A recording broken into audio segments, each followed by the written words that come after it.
Hello everyone, कैसे हैं आप सब। I hope you all are doing good. तो आइए स्टार्ट करते हैं आज के केस स्टडी सेशन के साथ। आज जो हम करने जा रहे हैं वो है केस स्टडी नंबर 24।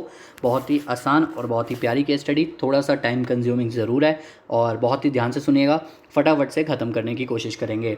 सबसे पहले तो IOWE लिमिटेड एक कंपनी है जो एंगेज रहती है इन द जो है रियल एस्टेट के बिज़नेस में, और वो उसका CIRP चल रहा है 15/9/2020 से, इन विच मिस्टर तपन जो थे उन्हें अपॉइंट किया गया है as a resolution professional who is conducting the entire resolution process and managing the entire operations of the corporate data।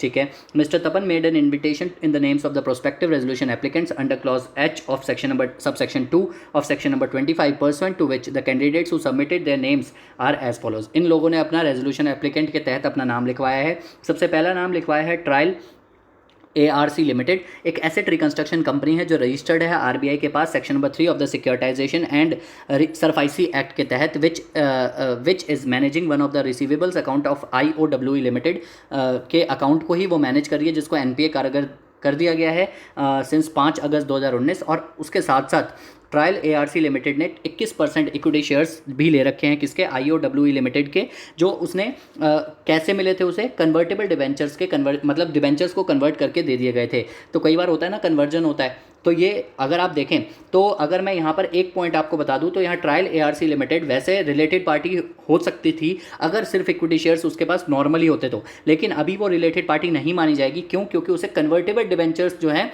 Convert करके, मतलब डिबेंचर्स को कन्वर्ट करके इक्विटी शेयर्स दिए गए हैं। ये प्रोविजन आपको IBC का ज़रूर याद होगा, नहीं याद होगा तो प्लीज़ जाके चैप्टर पढ़िए, उसके बाद ही आप इस केस स्टडी को सॉल्व कर पाएंगे। ठीक है, आगे बढ़ते हैं। उसके बाद मिस्टर राज हैं। मिस्टर राज जो है भाई ब्रदर इन लॉ हैं किसके, मिस्टर दीपक के। मिस्टर दीपक कौन थे? मिस्टर दीपक जो थे मैनेजिंग डायरेक्टर हैं किसके, IOWE लिमिटेड के, during the time of implementation of the resolution plan. And mister Raj himself is disqualified, Mr Raj खुद जो है वो डिस्क्वालीफाइड है to act as a director under companies act 2013। ठीक है, मिस्टर राज जो है वो जो है डिस्क्वालीफाइड है एक्ट डायरेक्टर की तरह काम, डायरेक्टर बनने के लिए अंडर द कंपनीज एक्ट 2013। ठीक है, उसके बाद प्रेम के बारे में अगर हम बात करें, अगर हम देखें तो मिस्टर राज के बारे में हमें कितना पता चला कि ये भाई हैं किसके, ब्रदर इन लॉ है, सॉरी साले साहब है किसके, मिस्टर दीपक के। ठीक है, जो मिस्टर दीपक कौन है, मिस्टर दीपक जो है मैनेजिंग डायरेक्टर है किसके, IOWE लिमिटेड के, during the time of implementation of the resolution plan. ठीक है, and mister Raj himself is disqualified to act as a director under the companies act 2013। ठीक है, फिर बात करते हैं प्रेम के बारे में। प्रेम कौन है? प्रेम जो है CEO हैं IOWE लिमिटेड के। जब adjudicating authority under section 44 of the code passed an order requiring the resolution professional Mr. Tapan to release the security interest created in favor of one of the operational creditors on 25 फरवरी 2020। मतलब यहाँ पर देखो CEO है किसके, company के, जिसका CIRP चल रहा है। जब एडजुडिकेटिंग अथॉरिटी ने ऑर्डर दिया सेक्शन नंबर 44 में, सेक्शन नंबर 44 में ऑर्डर कब दिया जाता है, जब हमारी कोई प्रेफरेंशियल ट्रांजेक्शंस वगैरह होती हैं या एक्सटॉर्शनेट ट्रांजैक्शन होती है, एक्सटॉर्शनेट ट्रांजैक्शंस होती हैं, तो उस केस में ऑर्डर दिया जाता है। And order requiring the resolution professional, Mr Tapan ने जो प्रॉपर्टी दे दी थी किसको, एक ऑपरेशनल क्रेडिटर के फेवर में। ठीक है, तो उसको ऑर्डर उसका एडजुडिकेटिंग अथॉरिटी जो है ऑर्डर देके उसको रिवर्स करवाता है। ठीक है, तो उसी के बारे में बात कर रही है कि प्रेम जो था उस टाइम पे जब ये ट्रांजैक्शन हुई थी, प्रेफरेंशियल ट्रांजैक्शन कह लो, तो उस टाइम पे CEO था। ठीक है, फिर आता है भवेश। भावेश कौन है? भावेश जो है वो स्पाउस है किसका, स्पाउस है spouse of sister of Mrs Asmita. और मिसेज अस्मिता कौन है? वुमेन डायरेक्टर है जो इन्वॉल्व है management of the company during the time of implementation of the resolution plan. And mister Bhavesh being a person resident India जो कन्विक्टेड है under the FEMA 1999 with imprisonment for 2 years and only 1 year has expired from the release of the imprisonment for not paying the penalty arose due to the retaining the possession of the foreign currency notes of $560,000 for more than prescribe period acquired as a payment of services provided in USA। ठीक है, उसके बाद जयेश के बारे में बात करते हैं। जयेश कौन है? जयेश जो है एक्स डायरेक्टर है IOWE लिमिटेड का, convicted under the provisions of जो कन्विक्टेड है under the provisions of the PBTA act 1988 as he was the beneficial owner of the property in which his friend and ex employee of the company IOWE limited Mahesh was also benamidar of the property, जिसमें imprisonment थी 3 साल की और 6 महीने की, जो expire हो चुका है, जिसमें से 6 महीने एक्सपायर हो चुके हैं, मतलब 3 साल की जेल हुई थी और 6 मंथ जो थे have expired from the date of his release of imprisonment. ठीक है भाई, तो जयेश कौन है भाई? जयेश जो है वो कितना अटपटा सा है, एक्स डायरेक्टर है IOWE लिमिटेड का, और जयेश जो है वो कन्विक्टेड है under the provisions of PBTA act, और क्योंकि वो बेनिफिशियल ओनर था एक प्रॉपर्टी का, बेनामी प्रॉपर्टी का, और किसके साथ मिलकर था, और महेश के साथ मिलकर था। और महेश कौन है? एक्स एम्प्लॉय है IOWE लिमिटेड का, जो कि बेनामिनदार था, और उसको जो जयेश है उसको सज़ा कितने साल की हुई है, 3 साल की सज़ा हुई है, और उसमें से ख़त्म हो चुकी है 3 साल की सज़ा होके, और उसमें से 6 महीने भी ख़त्म हो चुके हैं। ठीक है, मतलब 3 साल की जेल हुई होगी, वो ख़त्म हो गया, अब उसके बाद 6 मंथ्स और कंप्लीट हो चुके हैं, मतलब अपना बाहर आके 6 महीने हो चुके हैं उसको। ठीक है, आगे बढ़ते हैं।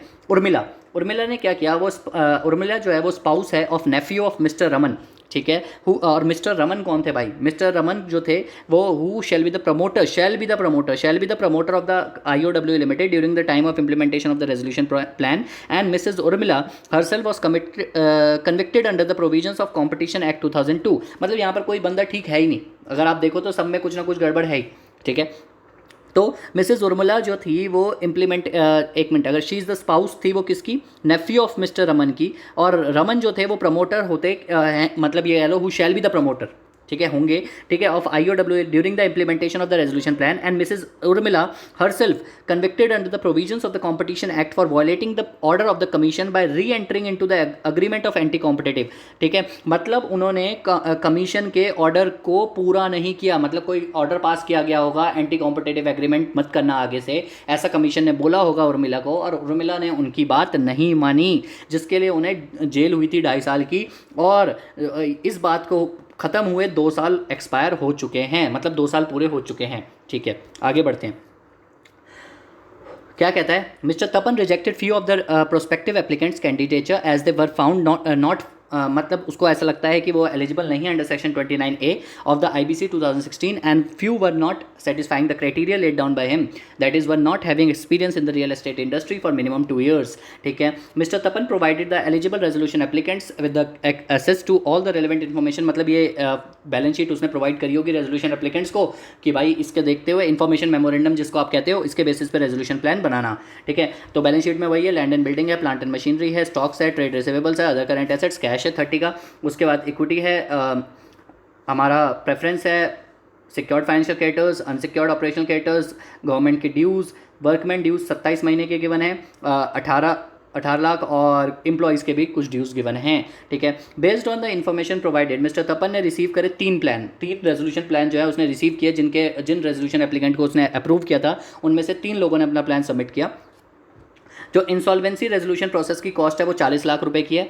ठीक है जी, जो सबसे पहले पे होती है एज पर सेक्शन नंबर 53। दूसरा, payment of the debts of operational creditors is 38 lakh provided by plan number 1 and plan number 2, मतलब प्लान नंबर 1 और प्लान नंबर 2 ने ये बताया कि ऑपरेशनल क्रेडिटर को 38 लाख रुपीज़ दिए जाएंगे, जबकि प्लान नंबर 3 ने ये बताया कि 28 लाख रुपए दिए जाएंगे। As per the provisions of IBC हम सबको पता है हायर ऑफ द फॉलोइंग दिया जाता है, मतलब जो सबसे ज़्यादा पैसा होता है ऑपरेशनल क्रेडिटर को वो दिया जाता है, उनके साथ गलत नहीं किया जाता।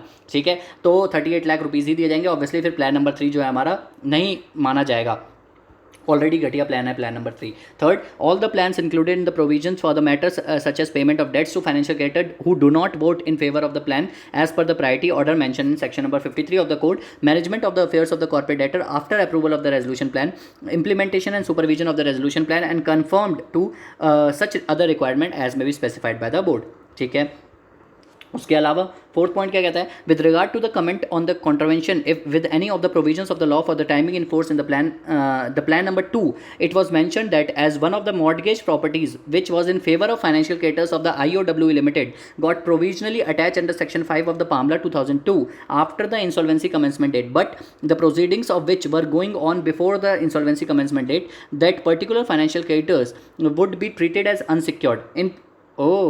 कहता है उसको हम अनसिक्योर्ड मान लेंगे, ऐसा हो सकता है क्या? बिल्कुल नहीं, ये तो बिल्कुल बेवकूफ़ वाली बात करी है, वो सिक्योर्ड ही माना जाएगा। फाइनेंशियल क्रेडिटर को तो सिक्योर्ड ही माना जाएगा। वो प्रॉपर्टी अगर कल को वो वाली थी, अगर वो प्रॉपर्टी हमारी अगर बेनामी थी भी, तो फाइनेंशियल क्रेडिटर्स की उपाधि थोड़ी छीन ली जाती है इस चक्कर में। तो ये प्लान तो जो हमारा प्लान नंबर 2 है उसमें भी गड़बड़ है, मतलब प्लान नंबर 2 भी गलत है। और वैसे भी आपको पता होगा जो PBTA एक्ट की और जो PBTA है हमारा और IBC की लड़ाई होती है तो IBC जीतता है, क्योंकि एक केस लॉ भी था जिसमें हमने पढ़ा था Messrs PMT machine limited versus enforcement directorate. जब हमने केस लॉस की वीडियो डाली थी वहां पर भी मैंने क्लैरिफिकेशन डाला था कि IBC हमेशा प्रिवेल करता है PBTA पर। तो वैसे भी हमारा जो है उस प्रॉपर्टी को प्रोविजनली अटैच कर ही नहीं सकते, वो टेनेबल ही नहीं है, और इस प्रॉपर्टी को भी हम उस एस्टेट का पार्ट मानेंगे और उसके ऊपर IBC चलेगा तो IBC प्रिवेल करेगा। तो ये अनसिक्योर्ड मानना इज गलत। तो प्लान नंबर 2 भी हमारा दिक्कत वाला ही है। तो प्लान नंबर 3 भी अच्छा नहीं है और प्लान नंबर 2 भी अच्छा नहीं है। तो मिला जुला के प्लान नंबर 1 ही हमारा ऐसा है जो बिल्कुल परफेक्ट अभी नज़र आ रहा है, क्योंकि प्लान नंबर 3 के बारे में हमने ऊपर बात कर ली थी कि वो बेकार क्यों है। ठीक है, क्योंकि ऑपरेशनल क्रेडिटर्स को वो 28 लाख रुपए दे रहे थे। और प्लान नंबर 2 के लिए मैंने आपको बता दिया कि यहाँ पर वो अनसिक्योर्ड मान रहा है सिक्योर्ड फाइनेंशियल क्रेडिटर्स को। तो आगे क्या कहता है, in plan number 1 and plan number 3 it has been considered that the attachment of property under section 5 of the PMLA 2002 will not have effect during the IBC proceedings and that the financial creditors will continue to be secured creditor. तो मतलब बिल्कुल बाकी दोनों plan में बाकी दोनों plan में जो है उसको सिक्योर्ड क्रेडिटर ही माना गया है। लेकिन अगर आप देखें तो प्लान नंबर 3 में गड़बड़ी कहाँ आ गई, ऑपरेशनल क्रेडिटर्स को लेकर, और प्लान नंबर 2 में गड़बड़ कहाँ आ गई, फाइनेंशियल क्रेडिटर्स को लेकर। मतलब परफेक्ट तो फिर प्लान नंबर 1 ही चला हमारा। आगे बढ़ते हैं। It is also to be noted that the aforesaid mentioned mortgage property was not purchased from the proceeds of crime. It was purchased and mortgage in favor of financial creditors prior to the crime period. Okay, बिल्कुल सही बात है। फिर तो और बढ़िया बात हो गई। ठीक है, prior to the insolvency commencement date, Mr. Jayesh was past director in IOWE Limited, purchased a property out of the cash money earned by him, which were not disclosed anywhere in order to avoid the income tax. Registered in the name of Mahesh, an ex-employee of the IOWE Limited, after making a oral agreement with him in exchange of some commission in cash. In the proceedings under the PBTA 1988, it was held that the property is benami in nature, after which the shareholders of IOWE Limited in the general meeting removed Jayesh and Mahesh from the company, and IOWE Limited filed a suit against Jayesh and Mahesh, claiming that the property purchased by Jayesh in the name of Mahesh was from the cash illegally earned by Jayesh from the property, and so IOWE Limited, being the real owner of the property, be given the title and possession of the property. ठीक है, आगे बढ़ते हैं। अब देखते हैं, ये तो हमारे को बता दिए फैक्ट्स। अब बात करते हैं क्वेश्चंस के ऊपर। मल्टीपल चॉइस क्वेश्चन का पहला question, if mister Prem had created security interest in favour of one of the financial operational creditors to substitute its existing operational debt with financial debt, then whether it could be considered preferential transaction and within what time mister Prem should have entered into such transaction. इसके बारे में मैं already ऊपर बात कर चुके हैं। ठीक है, वैसे इसका पीरियड वन ईयर देखा जाता है क्योंकि वो रिलेटिव नहीं है, और येस इसको फिर भी हम प्रेफरेंशियल ट्रांजेक्शन मानेंगे। और अगर आपको इसका बहुत अच्छे से ड्रीड करना है तो आप सेक्शन नंबर 43 रीड कर सकते हैं, जो आपको पेज नंबर 3.63 पे मिल जाएगा बुक की। ठीक है, वहाँ से आप रीड करेंगे तो आपको समझ आ जाएगा। और यस इसको माना जाएगा इसको माना जाएगा, और 1 साल तक के पहले वाले को कंसिडर किया जाता है। आइए सेकंड पे आते हैं। By the decision of which authority Mrs. Urmila would have been convicted with the imprisonment of 2.5 years under the provisions of the Competition Act 2002। Mrs. Urmila की गलती ये थी, अगर हमने ऊपर पढ़ा था ध्यान से, कि वो उसने एग्रीमेंट किया था, मतलब दोबारा से उसने गलती करी थी। एक बार ऑर्डर पास कर दिया था कमीशन का, और कमीशन की बात ना मानते हुए दोबारा से किया था। तो अगर इस केस में section number 42 of the competition act 2002 prevail करता है, जो आपको पेज नंबर 1.50 पे मिल जाएगा। और यहाँ पर आपको सज़ा जो सुनाता है वो सुनाता है अब चीफ मेट्रोपोलिटन मजिस्ट्रेट। तो आप अगर अब जाते हैं पेज नंबर 1.50 पे सेक्शन नंबर 42 में, तो वहाँ पर साफ साफ लिखा हुआ है कि दोबारा से अगर ऐसा होता है तो चीफ मेट्रोपोलिटन मजिस्ट्रेट जो है सज़ा सुनाते हैं। ठीक है, आगे बढ़ते हैं। Which of the following relations between persons mentioned hereunder will not fall under the meaning of relative as per the provisions of IBC 2016। ठीक है, तो कौन से रिलेटिव की डेफिनेशन में नहीं आते। अगर आप रिलेटिव की डेफिनेशन पढ़ने जाओगे तो रिलेटिव की डेफिनेशन आपको पेज नंबर 3.16 पे मिल जाएगी IBC के, और वहाँ पर साफ साफ लिखा हुआ है कि जो हमारे वहाँ पर बहुत सारी चीज़ें लिखी हुई हैं। अगर आप उसको रीड करोगे और फिर रिश्तेदारी देखने जाओगे तो आपको पता चलेगा जो उर्मिला, रमन एंड जयेश एंड महेश, ये 4 लोग जो है वो रिलेटिव की डेफिनेशन में नहीं फॉल करते हैं। तो इसका आंसर बी हो जाएगा, 3rd and 4th। और किस तरीके से नहीं करते हैं मैं आपको बता देता हूँ। उर्मिला जो है वो सबसे पहली बात, जो हमारा रमन है, रमन जो है हमारा प्रमोटर है। तो प्रमोटर जो हमारा फ्यूचर में प्रमोटर बनने वाला है, तो हमारा रमन क्या है, फ्यूचर में प्रमोटर बनने वाला है, तो ये वो उसके अंदर कंसिडर नहीं है। उर्मिला उसी की रिश्तेदार है, वो भी उसके अंदर कंसिडर नहीं होगी। ठीक है, उसके अलावा जो महेश है वो अब एक्स एम्प्लॉय है, वो भी उसके अंदर कंसिडर नहीं है। और जो जयेश है वो एक्स डायरेक्टर हैं, तो वो भी उसके अंदर कंसिडर नहीं है। तो जो ये चार लोग जो हैं हमारे इसके अंदर नहीं माने जाएंगे कि ये हमारे रिलेटिव्स हैं। उसके बाद 4th point, had IOWE Limited filed a suit or claim prior to the initiation of proceedings under the PBTA Act 1988 that it is the real owner of the property purchased by Jayesh, then to whom notice was required to be issued for the adjudicating of Benami property and by which authority। अगर उससे पहले कर दिया जाता तो वैसे तो देखो एडजुडिकेशन का जो नोटिस होता है वो तो एडजुडिकेटिंग अथॉरिटी भेजता है, और किस किस को भेजता है, जो भी बेनामीदार होता है उसको भेजता है, बेनिफिशियल ओनर को भेजता है, और जितने भी पर्सन रिलेटेड देयर टू होते हैं उन सबको भेजता है। तो फिर जयेश को भी भेजेगा, महेश को भी भेजेगा, और आईओड कंपनी को भी भेजेगा। तो इसका आंसर हो जाएगा हमारा डी। ठीक है, आगे बढ़ते हैं। 5th, how much amount of foreign currency Mr. Bhavesh ought to have surrendered to the authorized dealer to avoid the penalty under the FEMA Act FEMA act, यहाँ पर ये शायद से गलत लिख दिया, assuming that Bhavesh had received USD $290,000 out of USD $560,000 in India in INR from a bank account in US। तो मतलब अगर 5,60,000 में से 2,90,000 तो सही तरीके से आए हैं तब तो कोई दिक्कत ही नहीं है। बचा कितना, 2,70,000, ठीक है। और कितना आप अपने पास रख सकते हो, $2,000 तक आप अपने पास मेंटेन करके रख सकते हो। $2,70,000 आपके पास है, उसमें से आप डॉलर कितना 2,000 अपने पास मेंटेन करके रख सकते हो, जहाँ पर आपको कोई दिक्कत नहीं है, कोई फालतू नहीं बोलेगा। तो 2,68,000 आपको सरेंडर करने थे, ठीक है। तो कितने सरेंडर करने थे, 2,68,000। तो इसका आंसर कितना हो जाएगा, 2,68,000, ठीक है। That's it. आगे बढ़ते हैं, डिस्क्रिप्टिव पे आते हैं। भाई डिस्क्रिप्टिव में सबसे पहला पॉइंट कहता है, who among the candidates as named above are eligible to be resolution applicant to submit a resolution plan and also mention the reasons for their eligibility और ineligibility in the lights of provisions of IBC 2016। तो इसके लिए हम directly answers पे चलते हैं और मैं आपको लॉजिकली इसका आंसर बताता रहूँगा। सबसे पहले हमारे पास आता है ट्राई ARC लिमिटेड। ये रेजोल्यूशन एप्लीकेंट माना जाएगा, बिल्कुल माना जाएगा, क्योंकि मैंने इसका रीजन आपको ऊपर भी बताया था कि ये हमारा वैसे भी रिलेटेड पार्टी नहीं बनेगा। क्यों? क्योंकि इसका जो हमारा कन्वर्जन हुआ है, डिबेंचर्स का कन्वर्जन हुआ इक्विटी में, ठीक है। तो और उसके अलावा 1 साल भी एक्सपायर हो चुका है एज NPA, ठीक है। तो उस केस में हमें ध्यान रखना होगा।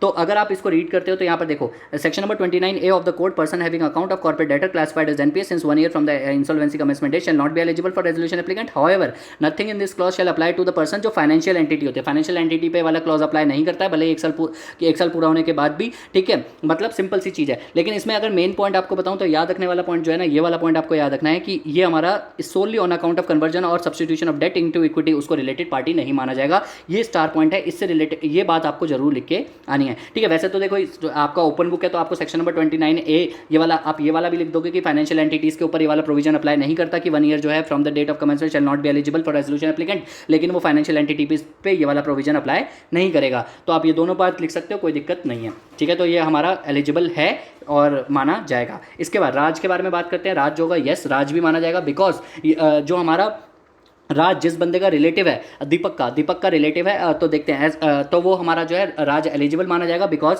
Section number 29 of the person is ineligible if he is disqualified to as the director in the companies act, provided that this clause shall not apply to the in relation to a connected person referred in explanation which includes related party of a person who shall be the management of the business of the corporate debtor during the time of implementation of resolution plan and Raj being sister of Deepak spouse is a related party of Deepak, ठीक है, as per section number 5 of 24A of the code, who shall be the managing director of the IOW Limited during the time of implementation of the resolution plan. Hence Raj is eligible even though he is disqualified to be act as a director of the company.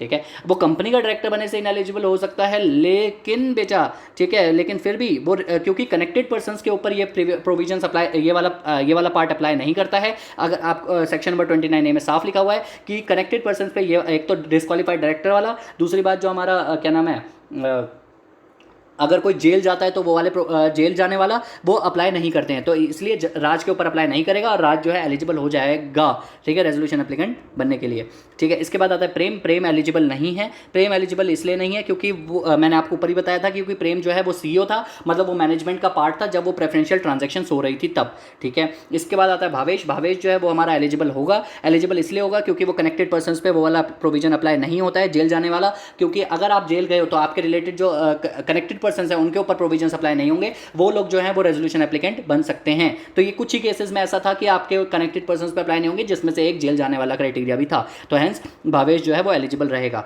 इसके बाद जयेश के बारे में बात करते हैं। Jayesh eligible नहीं होगा। क्यों नहीं होगा? क्योंकि इसका टाइम अभी तक एक्सपायर नहीं हुआ है, 6 मंथ ही एक्सपायर हुए हैं, जबकि हम सेक्शन नंबर 29A के प्रोविजंस अगर हम पढ़ते हैं तो जेल से निकलने के बाद आपके कम से कम 2 साल एक्सपायर हो जाने चाहिए, उसके बाद ही आपका टाइम पीरियड, उसके बाद ही आप एलिजिबल होते हो रेजोल्यूशन एप्लीकेंट बनने के लिए, लेकिन इसको 6 ही महीने अभी पूरे हुए हैं, तो हेंस आप एलिजिबल नहीं हो। इसके अलावा लास्ट उर्मिला एलिजिबल हो जाएगी, क्योंकि अपन ने ऊपर पढ़ा था कि उसको 2 साल पूरे हो चुके हैं जेल से निकले हुए, तो हेंस मैंने आपको सारे कंडीशंस के साथ सेक्शन नंबर 29A बता दिया। अच्छे से अगर आपको पता चलना है तो आप सेक्शन नंबर 29A ऑब्वियसली आप रीड करेंगे तो आपको पता चल जाएगा, और section number 29A page number 3.45 पे आपको मिल जाएगा। इसके बाद आगे बढ़ते हैं, सेवन्थ पे आते हैं। सेवन्थ का ए क्या कहता है, you are the resolution professional need to comment that which of the resolution plan as aforementioned in the case study according to you confirms the requirement as per the provisions of IBC. मैंने ऊपर ही जब हमने case study discuss करी थी वहीं बता दिया था, प्लान नंबर 1 जो होता है वही हमारा परफेक्ट प्लान है, प्लान नंबर 2 में गड़बड़ थी, प्लान नंबर 3 में भी गड़बड़ थी, और उसके बारे में हमने ऊपर ही डिस्कस कर लिया था, ठीक है। उसके बाद to support your answer please prepare estimated calculation show causing the section number 53 of the code based on the balance sheet as provided above assuming the estimated value that can be realised from the sales of the assets. अगर 180 लाख रुपए आपको assets को बेच के मिलते हैं तो 180 lakh assets को बेच के मिलेंगे, प्लस आपको कैश का पैसा मिलेगा, और उसके बाद आपको सेक्शन नंबर 53 पूरा का पूरा लगा देना है। कल भी एक क्वेश्चन हमने सेक्शन करा था केस स्टडी नंबर 22, उसमें मैंने पूरा अच्छे से बताया ही था, सेम वही बातें यहाँ पर बोली हुई हैं। देखो 180 लाख उसको पैसा मिला है, उसके बाद कैश में उसको 30 लाख ऑलरेडी बैलेंस शीट में आए रहे थे, तो टोटल पैसा हमारे पास 210 लाख है। सबसे पहले हम एस्टिमेटेड कॉस्ट को खत्म करेंगे, जो भी हमारी इंसॉल्वेंसी की और लिक्विडेशन की कॉस्ट होगी तो वो माइनस हो जाएगा, फिर हमारे पास 170 रुपये बचे,